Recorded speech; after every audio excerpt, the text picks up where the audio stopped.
হয় কয়েকটা পরিবার মিলে বা 2-10 জন মিলে একত্রিত তর্পণ ক্রিয়া করা যায় মন্দির থেকে বা কোনো জানাশোনা একজন বৈষ্ণবদের নিয়ে এসে। গঙ্গা স্নানের মন্ত্র আছে, দেখবে নানা মন্ত্র আছে, আসবে ইউটিউব ফেসবুকে চলে আসবে। এখানে বিষ্ণুদেবের প্রণাম মন্ত্র আছে, গঙ্গা দেবীর প্রণাম মন্ত্র স্তুতি আছে, গঙ্গা দেবীর মহিমা আলোচনা আছে। গঙ্গা তীরে পুকুর পড়ে আপনার ভগবান চিত্রপট, গঙ্গা চিত্রপট নিয়ে গঙ্গা আরতি করতে, ভোগ লাগাতে হয়। পূর্বপুরুষদের জন্য তর্পণ ক্রিয়া করতে হয়। তৃতীয় দিন দুধ, চতুর্থ দিন দই, আর পঞ্চম দিন হচ্ছে পঞ্চামৃত, পঞ্চগব্য একসঙ্গে, সবগুলো একসঙ্গে হয়ে গেল। 5 দিন কোনো সঙ্গ করা যাবে না, কোনো পরনিন্দা পরচর্চা করা যাবে না, খাটে বা উঁচু জায়গায় শয়ন করা যাবে না। অনেক সুন্দরভাবে আপনারা পালন করতে পারেন। বিশ্ব পঞ্চক বিষ্ণুদেব যে ব্রত পালন করেছিলেন, করে ইচ্ছামৃত্যু লাভ করেছিলেন।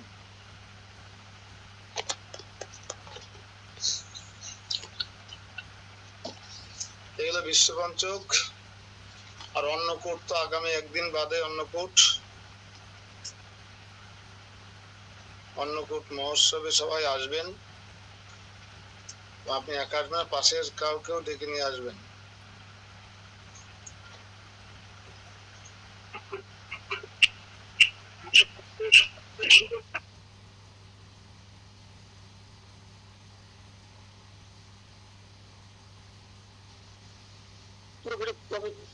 আরম্ভ করবো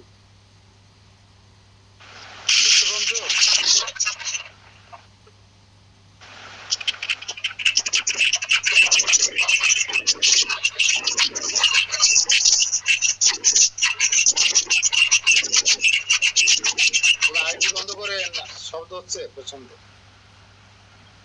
বিশ্বপঞ্চক শুরু হবে আগামী একাদশী থেকে। একাদশী, দ্বাদশী, ত্রয়োদশী, চতুর্দশী, পঞ্চমী থেকে শেষ। রাস পূর্ণিমার চার দর্শন করে ওই দিনও দীপদান করতে হবে।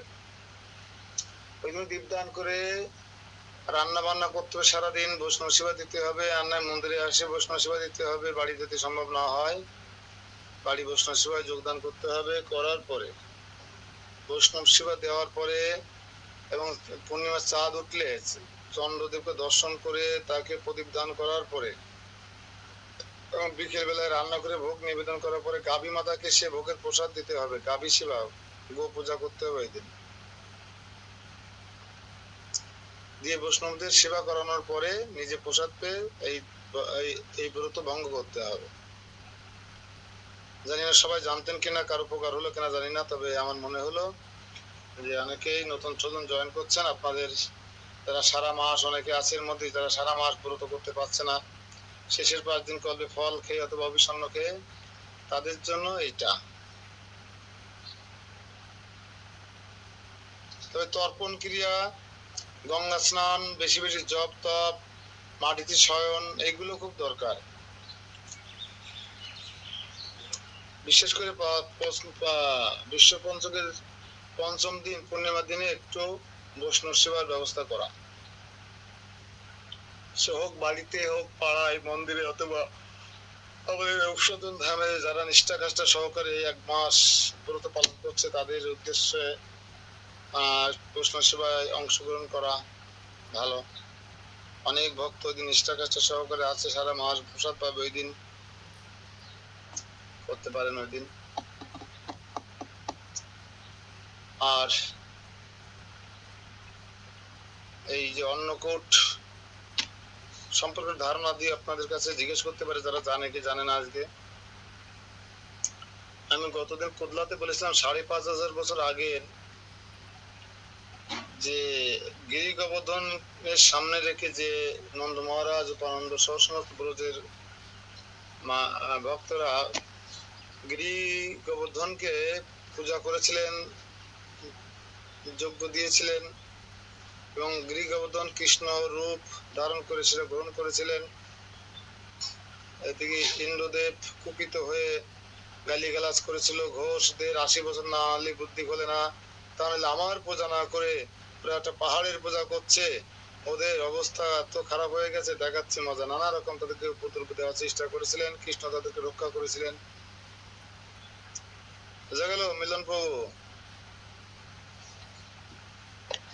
আপনারা ছানা মাখন দিয়েন ভগবানকে, ঘোষের মান রক্ষা করেন নন্দ মহারাজের। আপনারা যেন মিশ্রি আর চিনি দিয়ে নকুল দানা দিয়ে সারেন না। আপনাদের ওই যে জয়দেব প্রভুর ওই মাতাজি ঢোকে নাকি ক্লাসে মিলন প্রভু? দীপনের মা, দীপন কি ওটাকে দেখি না তো আমি।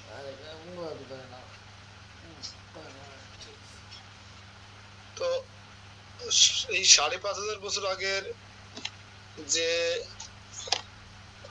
ভগবান যেভাবে গ্রহণ করেছিলেন, এক হাতে নন্দ মহারাজের হাত ধরা ছিল এক কৃষ্ণ, আর এক কৃষ্ণ গিরিগোবর্ধন হয়ে সেই অন্যের পাহাড় গ্রহণ করেছিলেন, তাকে অন্নকূট বলে। 500 বছর আগে, 500-550 বছর আগে যেটা হয়েছিল, আমাদের গুরু পরম্পরা ধারায় ঈশ্বরচন্দ্র পুরীপাদের গুরুদেব অর্থাৎ গৌরাঙ্গ মহাপ্রভুর, অর্থাৎ চৈতন্য শ্রীকৃষ্ণ চৈতন্য দেবের মহাপ্রভু গুরুদেব হচ্ছে ঈশ্বরচন্দ্র পুরীপাদ, আর ঈশ্বরচন্দ্র পুরীপাদের গুরুদেব হচ্ছে মাধবেন্দ্র চন্দ্র পুরীপাদ। এই মাধবেন্দ্র চন্দ্র পুরীপাদ এমন একজন মহান ভক্ত ছিলেন, এমন নিষ্কিঞ্চন ভক্ত ছিলেন যে তুলা, এই যে শিমুল তুলাও দণ্ডে পরিমাপ করা যায়, হ্যাঁ কিনা? শিমুল তুলাও দণ্ডে পরিমাপ করা যায় কয় কেজি হলো। কিন্তু মাধবেন্দ্র পুরীপাদের ভক্তি, ভক্তি যে পরাকাষ্ঠা, তা কোনো কিছুর সঙ্গে তুলনা করা চলে না। এই মাধবেন্দ্র চন্দ্র পুরীপাদ আবির্ভূত হয়েছিলেন বাংলাদেশের সিলেট, বৃহত্তর সিলেটের তাহিরপুর ডিস্ট্রিক্ট হচ্ছে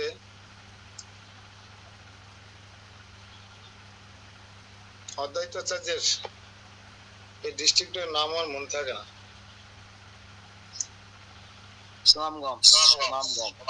সুনামগঞ্জ। আপনাকে জিজ্ঞেস করতে যাচ্ছিলাম যে আবেদ ভাইয়ের বাড়ি বা ওইদিকে, আপনাকে আমি বলতাম, জিজ্ঞাসা করতাম, যেহেতু আমাদের ব্রাকের প্রতিষ্ঠাতা বাড়ি ওইদিকে, তো সাল্লা সুনামগঞ্জ ওইদিকে, এই জন্য জিজ্ঞেস করতাম দাদার কাছে। সুনামগঞ্জের তাহিরপুর জাদুকারা নদীর ওপারে, জাদুকারা নদীর ওপারে হচ্ছে, এই জাদুকারা নদী হচ্ছে অদ্বৈত ঠাকুর আহ্বান করেছিলেন সমস্ত তীর্থকে তার মাঘে স্নান করানোর জন্য, এখনো সেই দিন ওখানে প্লাবিত হয়।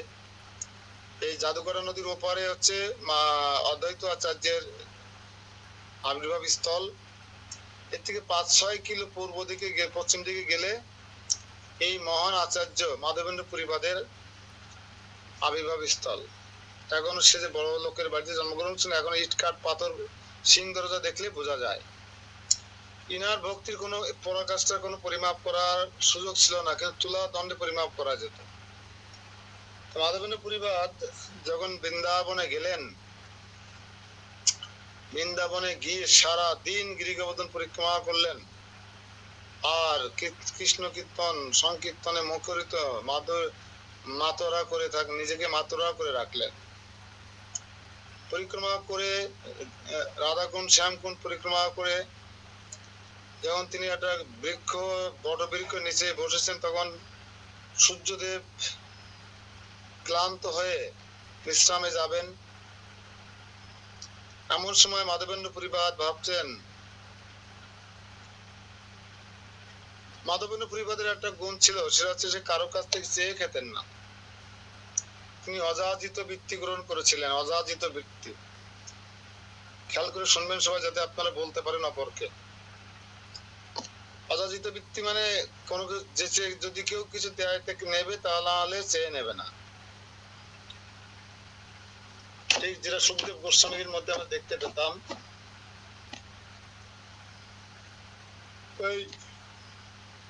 যেহেতু চেয়ে খান না, সারাদিন খাওয়া হয়নি, বড় যে খাবারের অভাব নেই, কিন্তু যে চেয়ে খেতে পারে। শীতে দাও মা, শীতে দাও।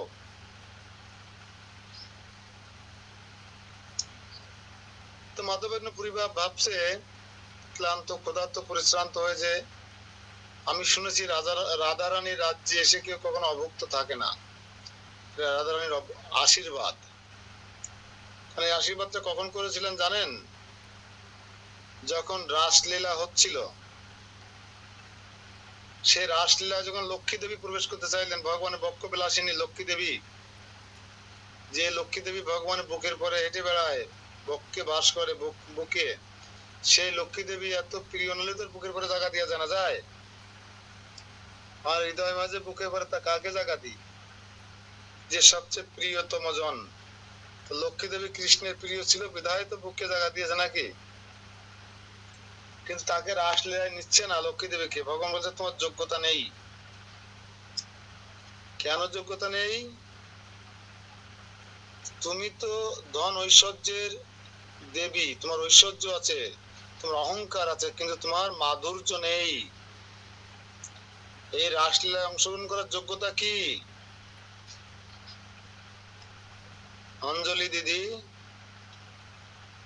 ঐশ্বর্য, মাধুর্য, সৌন্দর্য, সেবা, প্রেম, ভক্তি কোনটা?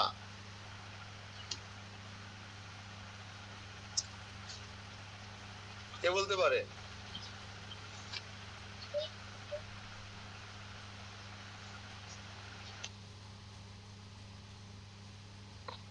তৃপ্তি মাতাজি বলেন। হ্যাঁ বলেন।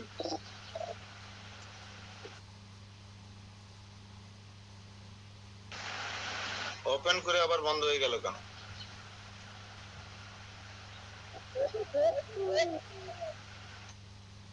ভগবানের সেবার জন্য ভক্তির প্রয়োজন।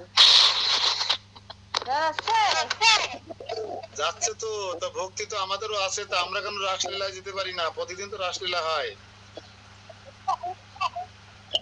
কৃষ্ণ আমাদের ডাক ফোন করে না কেন রাসলীলায় যাওয়ার জন্য? দিদি,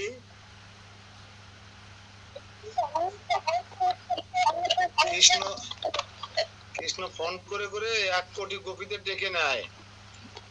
আমরা কেন ফোন পাই নাই? মোবাইল নাম্বার কি আমাদের নেই কৃষ্ণের কাছে? বুঝতে হবে মাধুর্য। ওই যে আমাদের মুকুল নন্দী লিখে দিয়েছেন, মাধুর্য থাকতে হবে। যেটা ব্রজ গোপীদের ছিল, তারা ছিল অশিক্ষিত, মূর্খ, কিন্তু তারা গোবর কুড়াতো, গাভী পালন করতো, দুগ্ধ দহন করে মথুরার হাটে ছানা মাখন দধি তৈরি করে বিক্রি করতো, কিন্তু তারা ছিল কৃষ্ণগত প্রাণ।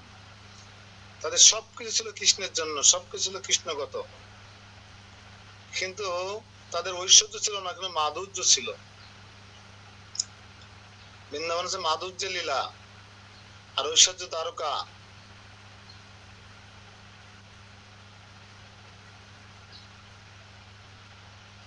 তাই যেহেতু লক্ষ্মী দেবীর ঐশ্বর্য ছিল, মাধুর্য ছিল না, তাই সে বৃন্দাবনে রাসলীলায় প্রবেশ করার সুযোগ পাচ্ছিলেন না। এক পর্যায়ে তিনি বলেছিলেন, আমি অভিশাপ দিলাম এই বৃন্দাবনে কখনো কোনো ফসল ফলবে না, আমি রাসলীলায় প্রবেশ করতে পারবো না। আর বেগুন হবে, শাক লতা পাতা হবে, তাই এরা খাবে? ধান হবে, গম হবে, তা হবে না। অভিশাপ দিচ্ছি, বৃন্দাবনে কখনো কোনো ফসল ফলবে না, সব লবণ মাটি। সঙ্গে সঙ্গে রাধারানী বলছেন, হে লক্ষ্মী দেবী, তুমি অভিশাপ দিলে বৃন্দাবনে, আমার এই রাজ্যে আমি আশীর্বাদ করছি, বৃন্দাবনে যারা অবস্থান করবে ভালো মনে, তাদের কখনো খাওয়া দাওয়া থাকার কোনো অভাব হবে না। এই জন্য বৃন্দাবনে কোনোদিন খাওয়ার অভাব নেই, প্রচুর খাবার, কোথার থেকে আসে জানি না। হ্যাঁ, আপনি যদি রাধাকুণ্ডে কোথাও বসে সুন্দর করে ভজন করেন, ব্রজবাসীরা আপনাকে খাবার দিয়ে যাবে, এবং কি খাবার খাবেন জিজ্ঞাসা করবে, চাপাটি, রাইস না অন্য কিছু খাবেন, ওরা জিজ্ঞাসা করবে। সময় মতো আপনার ওখানে খাবার পৌঁছে যাবে, আপনার সাথে বসে ভজন করবেন। তো এইভাবে যখন চিন্তা করছে মাধবেন্দ্র পুরী, যে আমি তো অভুক্ত আছি, সন্ধ্যা প্রায় হয়ে এলো, আজকে যদি আমি অভুক্ত থাকি, তা রাধারানীর আশীর্বাদ তো মিথ্যা প্রমাণিত হয়ে যাবে। চিন্তায় পড়ে গেলেন মাধবেন্দ্র পুরী, দেখুন নিজেকে ধিক্কার দিচ্ছেন, পোড়া পেট, ধিক্কার তোকে, হে মাধবেন্দ্র পুরী, ধিক্কার তোমাকে, তোমার জন্য আজ রাধারানীর আশীর্বাদ ব্যর্থ হতে চলেছে। এই বলে নিজেকে ধিক্কার দিচ্ছে আর কান্না করছেন। ক্ষুধার জন্য নয়, কান্না করছেন রাধারানীর আশীর্বাদ ব্যর্থ হয়ে যাবে আজকে যদি তিনি খেতে না পারেন এই জন্য। তখন রাধারানী সহ্য করতে না পেরে কৃষ্ণকে বলছেন, প্রাণনাথ, তোমার কি ভক্তের জন্য এতটুকু মন কাঁদে না? দেখছো তোমারই প্রিয় ভক্ত মাধবেন্দ্র পরিপাত সারাদিন অভুক্ত থেকে তোমার গোবর্ধন পরিক্রমা করে যে ক্লান্ত হয়ে সে কান্না করছে যাতে আমার আশীর্বাদ ব্যর্থ না হয়ে যায়, সেই জন্য, ক্ষুধার জন্য নয়, খাবারের জন্য নয়। আপনি যান, তাকে কৃপা করুন। এই বলে রাধারানী একটা মাটির ভান্ডে গরম দুধ দিয়ে বলছে, যাও এই দুগ্ধ নিয়ে যাও, মাধবেন্দ্র পরিপাতকে দিয়ে এসো।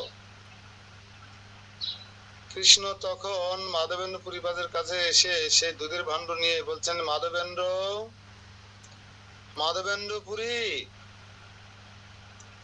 তখন মাধবেন্দ্র পরিবার ভাবছেন, কি ব্যাপার, আমার নাম ধরে কে ডাকে, কিন্তু এখান তো আমাকে কেউ চেনে না, তাহলে হয়তো অন্য কোনো মাধবেন্দ্র পুরী আছে, তাকে হয়তো ডাকছে। তখন কৃষ্ণ আবার বলছেন, মাধবেন্দ্র পুরী, আমি তোমাকে ডাকছি, তুমি অযাচিত বৃত্তি গ্রহণ কেন করেছ? আরে বৃন্দাবনে কত নেচে গিয়ে মানুষ সারাদিন ভিক্ষা করে খায়, মাদকরি করে খায়, আর তুমি অযাচিত বৃত্তি গ্রহণ করেছো কেন? পিছনে তাকিয়ে দেখে সৌম্য সুন্দর এক হাস্যোজ্জ্বল কোটি চন্দ্রকে যে মুখখানা মিলান করে দেয় সেই রকম একজন বালক এক ভাণ্ড দুধ নিয়ে লাঠি পরে ভর দিয়ে দাঁড়িয়ে আছে। হাতে লাঠি আছে, গোবালক তো রাখাল। তার এই সুমধুর কৃষ্ণের কণ্ঠস্বর কেমন বলেন তো? নিজেদের স্ত্রীর কণ্ঠস্বর, পুত্র কণ্ঠস্বর, জামার কণ্ঠস্বর কত মধুর। জামাই যদি মা বলে ডাকে, শাশুড়ি গত গত হয়ে রয়্যাল রোজ এনফিল্ড গাড়ি কিনে দেয়। আমাদের সুজয় বলে এনফিল্ড, রয়্যাল রোজ এনফিল্ড গাড়ি। জামাইরা যদি একটু সুমধুর কণ্ঠে শাশুড়ির মা মা বলে ডাকে, তাহলে ভগবান, স্বয়ং ভগবানের কণ্ঠস্বর কেমন হবে বলুন তো, একটু কল্পনা করুন। পিছন দিকে ডাকে, কালিদাস, হ্যাঁ, দীপঙ্কর, এইভাবে যদি ডাকি কেমন লাগবে কৃষ্ণের কণ্ঠস্বর? তার সবকিছু মধুর, অধরম মধুরম, নয়নম মধুরম,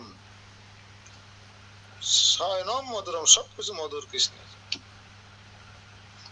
মাধবেন্দ্র পরিবার কর্ণের কোরে যখন এই সুন্দর কণ্ঠস্বর পৌঁছেছে, তার সারা কর্ণের সার্থকতা হয়ে গেছে, কর্ণ জড়িয়ে গেছে, সারা শরীর সুশীতল হয়ে গেছে। আর যখন পিছন ফিরে তাকিয়ে দেখে দিবুর শ্যাম মুরালি শ্যাম সুন্দর কৃষ্ণের মতো দেখতে একটা বালক এসে দুধের ভাণ্ড নিয়ে লাঠিতে ভর করে ওই ত্রিভঙ্গর ভঙ্গিতে দাঁড়িয়ে বলছে, মাধবেন্দ্র, তুমি মাধু করে করে খেতে পারো না বাবা, এসেছো বৃন্দাবনে, জ্বালাও কেন রাধারানীকে? হ্যাঁ, আচ্ছা, আমি ক্ষুধার্ত তুমি কি করে জানলে? কৃষ্ণ ধরা খেয়ে গেছে। তুমি যে দুধের ভাণ্ড নিয়ে এসছো আর আমাকে মাধু করে খেতে বলছো, কে বালক তুমি? তোমার অপূর্ব সুন্দর চেহারা দেখে আমার গায়ের মধ্যে এমন হচ্ছে কেন, আমার শরীরের মধ্যে প্রকম্পিত হচ্ছে কেন, আমার হৃদয়টা কাঁপছে কেন? কে তুমি, আর কেন তুমি দুধ নিয়ে এসেছো? কে বলেছে তোমাকে আমি ক্ষুধার্ত? তুমি কি করে জানলে? এতগুলো প্রশ্ন ছুড়ে দিয়েছে। তখন কৃষ্ণ বলছে, আমি আমি রাখাল বালক, আমি সন্দেহ হয়ে যাচ্ছে, আমার গাভীগুলো ফেরাতে যাচ্ছিলাম। একসাথে উত্তর দিয়ে যাচ্ছে কিভাবে? ওই যে পুকুরে স্নান করছে যে মায়েরা, মহিলারা, ওরাই আমাকে দুধের ভাণ্ড দিয়ে বললো, দেখো তুমি যে ওইদিকে যাচ্ছ গরু ফেরাতে, দেখো ওই গতদেরকে নিচে একজন সাধু বাবা বসে আছে, তা আমরা তো নারী, আমরা তো সাধু বাবার সামনে যাই না, তাই তুমি এই দুধের ভাণ্ডটা তাকে দিয়ে তুমি গরু ফিরে আসার সময় ভাণ্ডটা নিয়ে আসবে। তাই আমি নিয়ে এলাম, কি দায় পড়েছে আপনার জন্য দুধ নিয়ে আসা, আমার বইয়েই গেছে, আমি আমার কাজে যাচ্ছিলাম। মানে মাধবেন্দ্রকে ভোলানোর জন্য এইসব কথা বললেন। বলে, নাও না, তাড়াতাড়ি নাও, আমি আবার গরু ফিরে সন্দেহ হয়ে যাচ্ছে, আবার এই ভাণ্ডটা নিয়ে যাব, তুমি তাড়াতাড়ি এই দুধ ভাণ্ড শেষ করে ভাণ্ড এখানে রেখে দেবে, আমি যাওয়ার সময় নিয়ে যাব। তো কৃষ্ণ এটা মাধবেন্দ্রের হাতে দিয়ে উনি হন হন করে অদৃশ্য হয়ে গেছে, অন্তর্ধান হয়ে গেছে। এই মাধবেন্দ্র পরিবার তপলোক নয়নে তাকিয়ে আছে, বালক যতদূর দেখা যায় ততদূর তাকিয়েছিলেন। কে এই বালক, এই সৌন্দর্য এর থেকে দেখি আমার শরীরের মধ্যে এমন কিছু হচ্ছে কেন? তখন দুধের ভাণ্ডটি নিয়ে ভগবানকে স্মরণ করে যখন উনি দুধের ভাণ্ড পান করতে শুরু করেছেন, তখন উনি যখন দুধের ভাণ্ড দুধ তার গলৎ গ্রহণ করেছেন, তখন তার সমস্ত শরীর সুশীতল এক অন্যরকম বাতাবরণ সৃষ্টি হয়ে গেছে। তখন মাধবেন্দ্র পুরীপাদ ভাবছেন, দুধ তো জীবনে বহুত খেয়েছি, কিন্তু এমন অমৃত তো কখনো পাইনি। কে এই বালক, আর এই দুধ তো সেই দুধ নয় যে দুধ আমি খেয়েছি, এ তো অন্য কিছু। রাধা রানীর হাতে দুধ, বুঝেছেন, নিয়ে গেছে কৃষ্ণ, অন্য কিছু তো হবেই।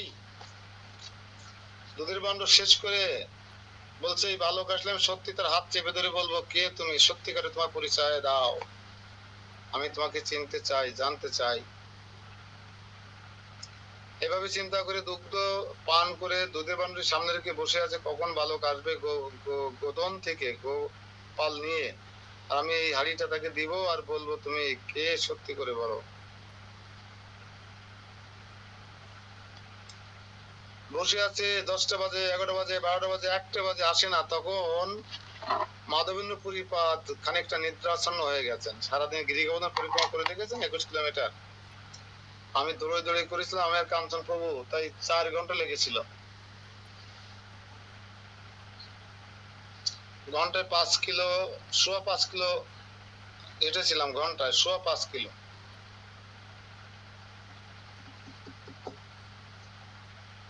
তখন মাধবেন্দ্র পুরীপাদ যখন তন্নাচ্ছন্ন হয়েছে, তখন ভগবান কৃষ্ণ বলছেন, মাধবেন্দ্র, মাধবেন্দ্র পুরী, তুমি আমাকে চিনতে পারলে না? মাধবেন্দ্র পুরী, তুমি আমাকে চিনতে পারলে না? আমি তোমার আরাধ্য,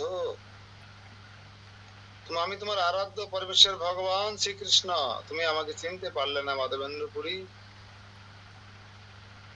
তখন মাধবেন্দ্র পুরী, প্রভু,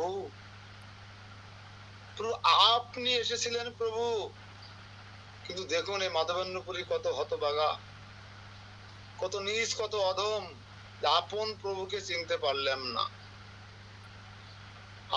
আপন প্রভুকে চিনতে পারলো না। তারপর আপনি আমার জন্য দুধের ভাণ্ড নিয়ে এসেছেন, এত কষ্ট করছেন, ভক্ত ভগবানের সেবা করে, আপনি ভক্তের সেবা করছেন,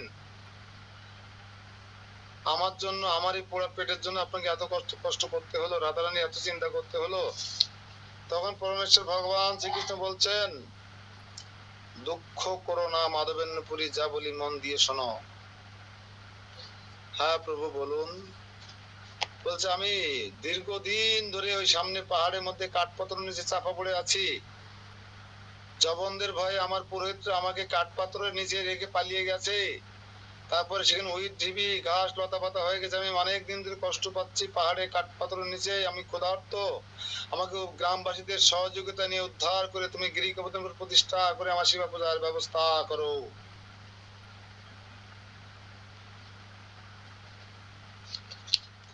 এইভাবে বলার পর যখন ভগবান অন্তর্ধান হয়ে গেলেন, তখন মাধবেন্দ্র পুরীপাদ বাকি রাতটা অনেক সাধন ভজন কৃষ্ণের মহিমা কীর্তন করে স্মরণ করে কাটিয়ে দিয়ে সকাল বেলায় গ্রামবাসীকে ডাকলেন। আর মাধবেন্দ্র পুরীপাদ গ্রামবাসীর অত্যন্ত সম্মান করতো, সমস্ত ব্রজের ভক্তরা খুব সম্মান করত। তো বেশি না, 550 বছর আগের কথা। গ্রামবাসীরা মাধবেন্দ্র পরিবাদের আহ্বানে সাড়া দিয়ে কোন্তা কোদাল দা বটি নিয়ে এসে সেই পাহাড়ে কাঠপাথর উঠাতে লাগলেন। একটু একটু পরেই মাধবেন্দ্র পরিবাদ সেই গোপাল বিগ্রহ খুঁজে পেলেন। সকলে ধরাধরি করে বিশাল বড় গোপাল বিগ্রহ নিয়ে গোবিন্দ কুণ্ডের উপরে যে মন্দির দেখেছেন, গোবিন্দ কুণ্ড,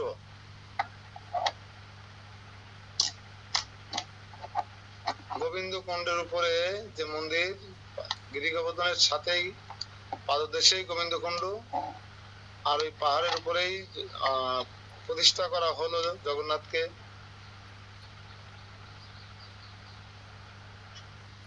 গোপালকে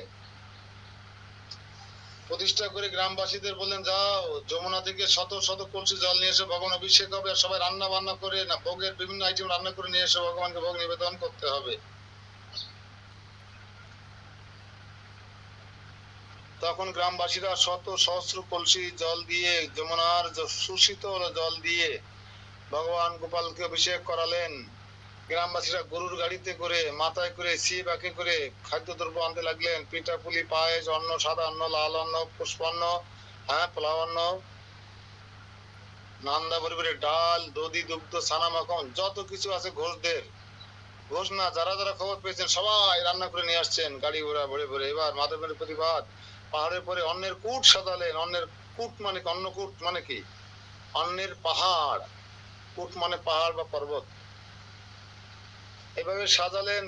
চারিপাশে নান্দার পরে ডাল, জল, এইসব জাতীয় মান্য পায়েস সবকিছু রাখলেন। পিঠাপুলি, পায়েস, বিশাল বড় অন্নকূট সামনে সাজিয়ে পদ্মা দিয়ে বললেন, তোমরা বাইরে অপেক্ষা করো ব্রজবাসী, আমি ভগবানকে ভোগ নিবেদন করি, কারণ ভগবান অনেকদিন ক্ষুধার্ত। তখন যারা ভোগ নিবেদন মন্ত্র জানেন না তারা একটু ফলো করবেন।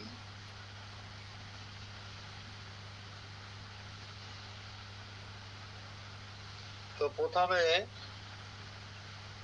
গুরু মহারাজের প্রণাম মন্ত্র 3 বার ভোগ নিয়ে গিয়ে ভোগ শুদ্ধি করা হয়, সেগুলো তো আপনারা জানেন। প্রভুপাদের প্রণাম মন্ত্র 3 বার, মহাপ্রভুর প্রণাম মন্ত্র 3 বার, গোপাল মন্ত্র 3 বার। নম ব্রহ্মণ্য দেবায় গো ব্রহ্মণ্য হিতায় চ জগৎ হিতায় কৃষ্ণায় গোবিন্দায় নমঃ। 3 বার জয় শ্রীকৃষ্ণ চৈতন্য 3 বার, পঞ্চতত্ত্ব এবং হরে কৃষ্ণ মহামন্ত্র 3 বার দিয়ে পিছন দিক থেকে পিছনে এসে পদ্মা টেনে দিয়ে প্রণাম করবেন, আরতি করবেন, ভক্তি করবেন। ভগবান আপনার ভক্তি নিতে আসবে, কখনো ওই থালা ভরা প্রসাদ খেয়ে যাবে না।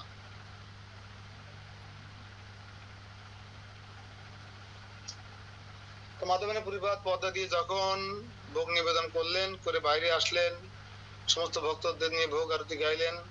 এবার হাতে তালি দিয়ে ঘন্টা বাজাতে ভিতরে গিয়ে দেখেন পাহাড়ের সমান অন্ন, পিঠাপুলি, পায়েস, সমস্ত খাদ্য, কোনো কিছু নেই, সব গোপাল ভক্ষণ করে ফেলেছেন, গ্রহণ করেছেন। তখন মাধবের পরিবার বলছেন, হে গোপাল, হে প্রভু, তোমার হাজার হাজার হাজার ভক্ত বাইরে অপেক্ষা করে আছে তোমার কৃপা প্রাপ্ত হওয়ার জন্য, তোমার করুণা লাভ করার জন্য। কারণ তাদের হাতে আমি কি করে তোমার করুণা পৌঁছে দেবো? এই করুণা মানে কি? প্রসাদ। প্রসাদ মানে করুণা, দয়া বা কৃপা। এভাবে যখন মাধবেন্দ্র পরিবার চোখ বন্ধ করে ভগবানকে এভাবে বলছিলেন, তখন চোখ খুলে দেখেন আবার আগের মতো অনেক পাহাড় হয়ে গেছে। তারপরে এইভাবে ভোগ নিবেদন শেষ করে মাধবেন্দ্র পরিবার ভোগ আরতি শেষ করে সেই ভোগের পাহাড় থেকে ভোগ ভেঙে ভেঙে, প্রসাদ ভেঙে ভেঙে হাজার হাজার ভক্তের সহযোগিতায় সমস্ত ভক্তদেরকে সেই ভোগের প্রসাদ পাইয়েছিলেন। এই দিনটাকে স্মরণ করে রাখার জন্য এই ঘটনাটা ঘটেছিল দীপাবলির পরের দিন। কৃষ্ণর পেটে বেঁধে দাম বন্ধন লীলা হয়েছিল দীপাবলির দিন, দিবাগত রাত্রে। আর দিবাগত দিনের বেলায় হয়েছিলেন এই উৎসব, মাধবেন্দ্র পরিবার করেছিলেন। সেই দিনটাকে স্মরণ করে আজও পর্যন্ত 500-550 আগে থেকে আজও পর্যন্ত এই দিনে অন্নকূট উৎসব বা গিরি গোবর্ধন পূজা করা হয়, গাভী পূজা করা হয়। বোঝা গেল? এই হচ্ছে অন্নকূট মহোৎসবের সংক্ষিপ্ত বিবরণ। আমি শেষে ঠিকঠাক বলতে পারছি কিনা জানি না, আমার চোখ এমনি বন্ধ হয়ে যাচ্ছে। আমি যে দীপক দাদাবাবুকে ক্লাসটা নিতে বলেছিলাম, উনি আমাকে সামনে পেয়ে আনতে চাইলেন। যা আজকে আমরা একটু আমাদের ব্যবহারিক, যেহেতু এটা দামোদর মাস, নানা লীলা সংগঠিত হয়েছিল এই দিন, এই মাসে। তার মধ্যে শ্রেষ্ঠ লীলা ছিল ভগবানের কোনটা? দাম বন্ধন।